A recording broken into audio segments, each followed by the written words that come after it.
Assalamualaikum warahmatullahi wabarakatuh. Perkenalkan, saya Nadia Rizky Ardani dari Satuan Kerja Kantor Kementerian Agama Kabupaten Tapanuli Selatan, peserta Latsar CPNS tahun 2025 Angkatan 10 Gelombang 3 yang dilaksanakan oleh Balai Diklat Keagamaan Medan.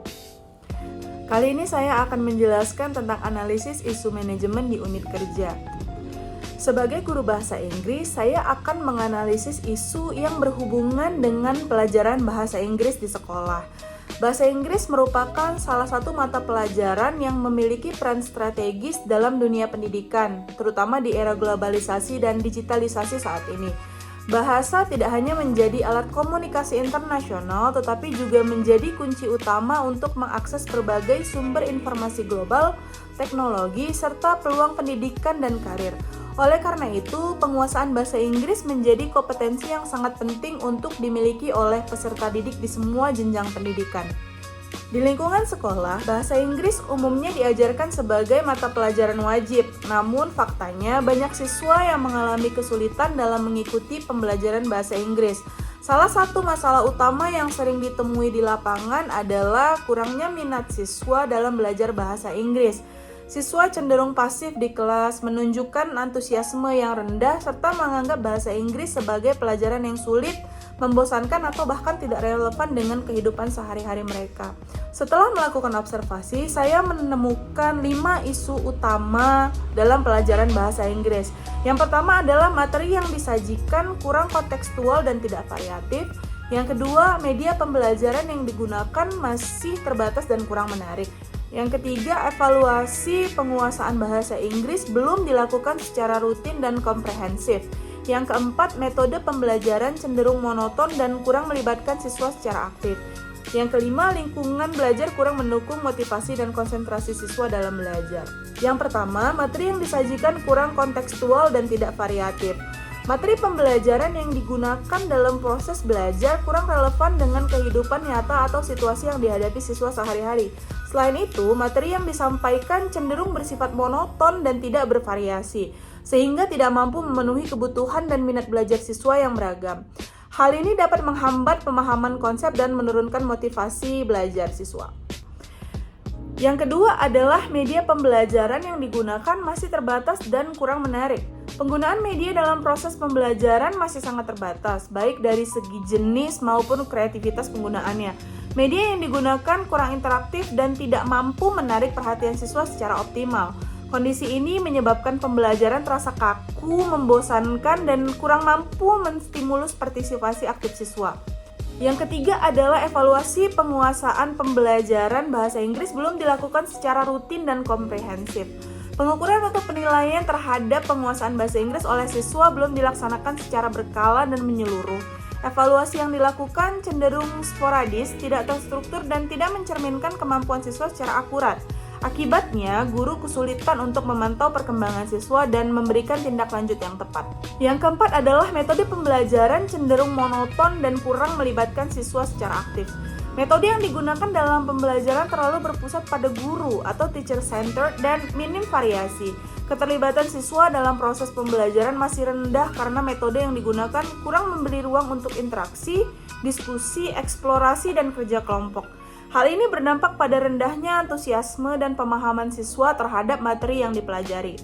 Yang kelima adalah lingkungan belajar yang kurang mendukung motivasi dan konsentrasi siswa dalam belajar. Suasana dan kondisi lingkungan belajar baik fisik maupun psikologis belum optimal dalam menunjang proses pembelajaran. Faktor-faktor seperti kebisingan dan kurangnya atmosfer yang positif dalam mengganggu konsentrasi siswa menurunkan semangat belajar siswa. Lingkungan yang tidak kondusif juga dapat menjadi penghalang bagi pencapaian hasil belajar yang maksimal. Berdasarkan kelima isu tersebut, saya menggunakan teknik analisis APKL. Saya mendapatkan hasil yaitu untuk isu pertama, materi yang disajikan kurang kontekstual dan tidak variatif mendapatkan 16 poin. Isu yang kedua, media pembelajaran yang digunakan masih terbatas dan kurang menarik mendapatkan 19 poin. Isu yang ketiga, evaluasi penguasaan kosakata belum dilakukan secara rutin dan komprehensif mendapatkan 14 poin. Isu yang keempat, metode pembelajaran cenderung monoton dan kurang melibatkan siswa secara aktif mendapatkan 15 poin. Dan yang kelima, Isu yang kelima, lingkungan belajar kurang mendukung motivasi dan konsentrasi siswa dalam belajar, mendapatkan 12 poin. Penjelasan nilai dari kelima isu tersebut adalah yang pertama, materi yang disajikan kurang kontekstual dan tidak variatif. Nilainya cukup tinggi karena materi kurang variatif tapi relatif mudah untuk dikembangkan. Untuk isu kedua, yaitu media pembelajaran yang digunakan masih terbatas dan kurang menarik, nilai tertinggi karena masalah media sangat krusial, sangat mempengaruhi motivasi dan efektivitas pembelajaran, sekaligus cukup feasible untuk diperbaiki.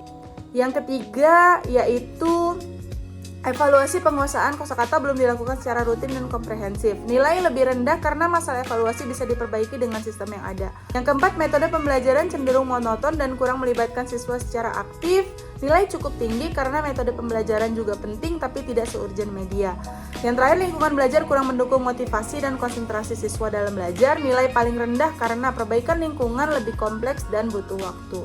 Kesimpulannya adalah isu media pembelajaran yang digunakan masih terbatas dan kurang menarik, memiliki skor APKL tertinggi yaitu 19 dari 20, diikuti isu materi yang disajikan kurang kontekstual dan tidak variatif, dan metode pembelajaran cenderung monoton dan kurang melibatkan siswa secara aktif. Selanjutnya, saya melanjutkan dengan teknis analisis USG atau Urgency, Seriousness, dan Growth. Berdasarkan hasil analisis APKL, didapatkan 3 isu tertinggi. Kemudian akan dicari 1 isu prioritas dengan menggunakan teknik analisis USG. Hasilnya adalah yang pertama, media pembelajaran yang digunakan masih terbatas dan kurang menarik, mendapatkan poin tertinggi yaitu 15 dan akan menjadi isu prioritas yang akan dibahas selanjutnya. Kemudian materi yang disajikan kurang kontekstual dan tidak variatif, mendapatkan poin 12, dan metode pembelajaran cenderung monoton dan kurang melibatkan siswa secara aktif, mendapatkan poin 11. Untuk penjelasan nilai dari isu tersebut, yang pertama, isu pertama, media pembelajaran yang digunakan masih terbatas dan kurang menarik. Urgensi sangat tinggi karena tanpa media yang menarik dan efektif, proses pembelajaran akan stagnan. Yang kedua, seriousness tinggi karena berdampak langsung pada motivasi dan hasil belajar siswa. Growth tinggi karena jika dibiarkan, masalah media bisa memperburuk minat dan penugasan kosakata secara signifikan. Yang kedua, untuk isu materi yang disajikan kurang kontekstual dan variatif, masih penting dan mendesak untuk diperbaiki agar materi lebih relevan dan menarik. Dampaknya cukup serius dan berpotensi tumbuh jika tidak ditangani, tapi tidak seurgen untuk masalah media. Yang ketiga, metode pembelajaran cenderung monoton dan kurang melibatkan siswa secara aktif. Metode perlu dikembangkan untuk meningkatkan partisipasi siswa dengan urgensi dan serius sedang, dan potensi masalah bertambah masih ada tapi tidak sebesar isu media. Oleh karena itu, isu media pembelajaran menduduki posisi tertinggi pada analisis USG, menegaskan bahwa isu ini adalah prioritas utama untuk segera ditangani agar pembelajaran kosakata menjadi lebih efektif dan menyenangkan bagi siswa. Selanjutnya, saya menggunakan analisis Fishbone 4S untuk mengidentifikasi akar dari masalah dari isu tersebut. Isu utama yang dibahas adalah media pembelajaran yang digunakan masih terbatas dan kurang menarik, menghambat efektivitas pembelajaran bahasa Inggris siswa. Untuk kategori sistem, faktor penyebabnya adalah tidak ada kebijakan atau sistem pendukung untuk pengembangan dan pemanfaatan media pembelajaran inovatif. Kurangnya standar penggunaan media alternatif dalam proses belajar mengajar, dan kurangnya jadwal atau program pelatihan guru terkait penggunaan media pembelajaran baru. Untuk kategori surrounding, lingkungan kelas kurang menyediakan fasilitas pendukung media pembelajaran seperti teknologi atau ruang belajar interaktif. Kemudian kurangnya budaya pembelajaran mandiri di kalangan siswa yang dapat dimotivasi oleh media menarik. Kemudian dari kategori supplier, sumber media yang terbatas hanya bergantung pada buku teks dan papan tulis. Kemudian kurangnya akses ke media pembelajaran digital atau cetak yang lebih inovatif seperti Pocket Dictionary. Kemudian dari kategori skill, guru kurang memiliki keterampilan dalam mengembangkan dan mengadaptasi media pembelajaran yang menarik dan interaktif. Kurangnya pelatihan atau workshop bagi guru terkait penggunaan media pembelajaran modern, dan siswa belum terbiasa menggunakan media pembelajaran mandiri seperti Pocket Dictionary secara optimal. Intisarinya adalah berdasarkan sistem, kurangnya kebijakan dan dukungan sistematis membuat pengembangan media pembelajaran kurang optimal. Dari surrounding, lingkungan belajar, dan dukungan fasilitas masih terbatas sehingga media sulit diintegrasikan. Dari supplier, keterbatasan sumber dan akses media inovatif menjadi hambatan utama. Dan dari segi skill, keterbatasan keterampilan guru dan kesiapan siswa menghambat pemanfaatan media pembelajaran baru. Berdasarkan akar masalah dari isu tersebut, saya ingin memberikan sebuah gagasan, yaitu dengan penggunaan Pocket Dictionary sebagai media pembelajaran siswa. Tujuan gagasan ini adalah menyediakan media pembelajaran terkhusus kosakata yang murah, kreatif, dan mudah digunakan siswa. Yang kedua adalah meningkatkan partisipasi aktif siswa dalam mengelola kosakata yang dipelajarinya. Yang ketiga adalah mendorong budaya belajar mandiri dan pencatatan sistematis dalam pembelajaran bahasa Inggris. Kemudian mengintegrasikan penguatan visual, kinestetik, dan kognitif melalui aktivitas pencatatan kosakata. Konsep gagasan saya adalah penggunaan Pocket Dictionary interaktif. Pocket Dictionary adalah buku kecil, bisa dalam bentuk fisik atau digital yang berisi daftar kosakata baru lengkap dengan arti, contoh, gambar atau ilustrasi, dan catatan pribadi lainnya. Isi dari Pocket Dictionary ini adalah gambar atau simbol, kemudian tulisan dalam bentuk bahasa Inggris, cara membaca, dan artinya. Kenapa Pocket Dictionary dianggap layak untuk membantu permasalahan media siswa? Karena gagasan ini relevan dengan masalah utama, yaitu media pembelajaran yang terbatas, minimnya media yang menarik, dan kurangnya keterlibatan aktif siswa. Pocket Dictionary ini diharapkan dapat mengajak siswa untuk terlibat lebih aktif dalam pembelajaran. Karena apabila mereka mengalami kesulitan, mereka bisa menggunakan Pocket Dictionary sebagai salah satu sumber informasi atau media dalam pembelajaran. Kemudian, Pocket Dictionary juga menghadirkan media yang baru dan menarik, bersifat personal dan interaktif, serta mendorong keterlibatan siswa dalam proses belajar.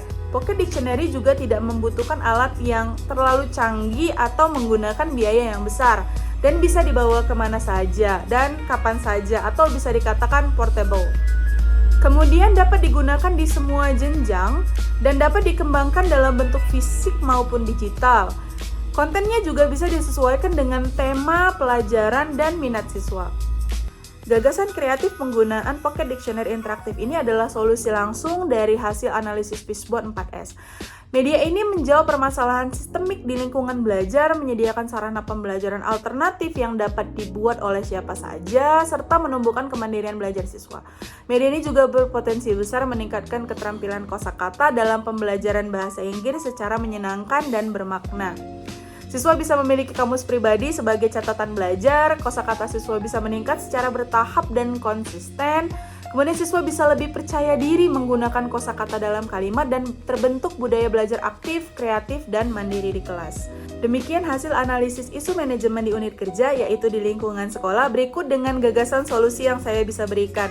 Terima kasih banyak atas perhatiannya. Assalamualaikum warahmatullahi wabarakatuh.